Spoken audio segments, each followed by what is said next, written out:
बहुत प्राचीन समय की बात है। भारत भूमि पर एक धर्मपरायण राज्य था। वहाँ के लोग सत्य बोलते थे, दान करते थे, व्रत रखते थे और भगवान का स्मरण करते थे।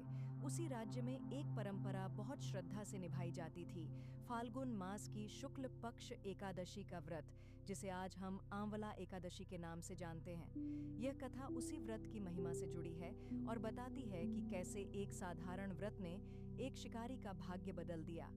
कहा जाता है कि उस राज्य के राजा का नाम था चित्ररथ। वह न्यायप्रिय और धर्मनिष्ठ शासक था। उसके राज्य में चोरी कम, दान अधिक और पूजा नियमित होती थी। राजा का नियम था, हर एकादशी को पूरा नगर व्रत रखेगा, कथा सुनेगा और भगवान की पूजा करेगा।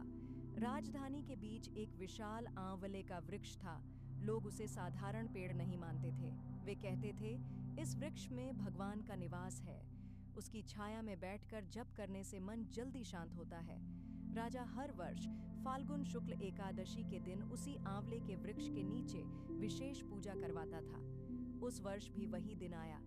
सुबह से नगर में शंख बज रहे थे।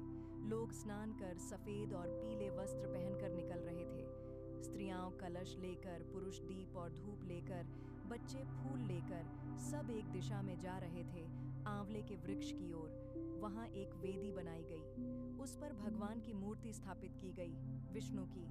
आंवले के फल, तुलसी, दीप, धूप, नैवेद्य सब चढ़ाया गया। कथा शुरू हुई। लोग बैठकर सुनने लगे। उसी समय जंगल की ओर से एक आदमी शहर में आया। वह एक शिकारी था। उसका जीवन हिंसा में बीता था। वह जानवर मारकर पेट पालता था। पूजा पाठ से उसका कोई संबंध नहीं था। वह भूखा था। दिन भर शिकार नहीं मिला था। उसने सोचा, शहर में कुछ खाने को मिल जाए। जब वह नगर में आया तो देखा, बाजार बंद, घर बंद, सब लोग एक जगह इकट्ठे। उसे समझ नहीं आया क्या हो रहा है। वह भीड़ के पीछे पीछे चलता हुआ आंवले के वृक्ष तक पहुंच गया।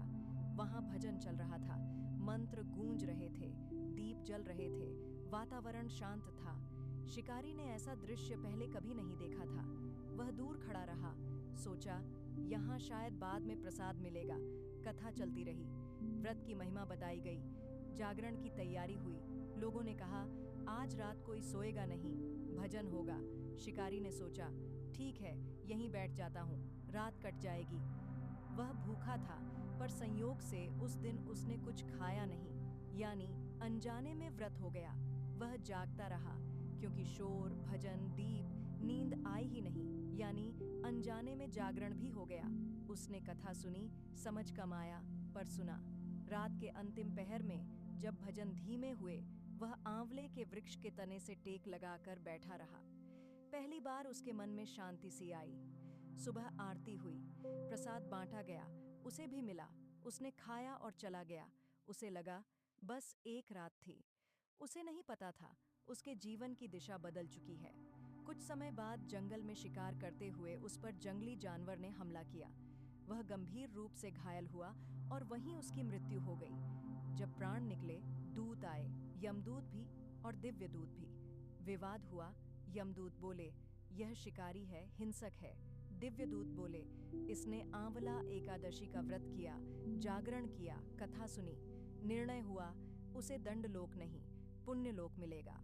अगले जन्म में वह एक राजकुमार बना, धर्मप्रिय, दानी और भगवान का भक्त। उसे बचपन से ही आंवले के वृक्ष के नीचे बैठना अच्छा लगता था, बिना कारण जाने।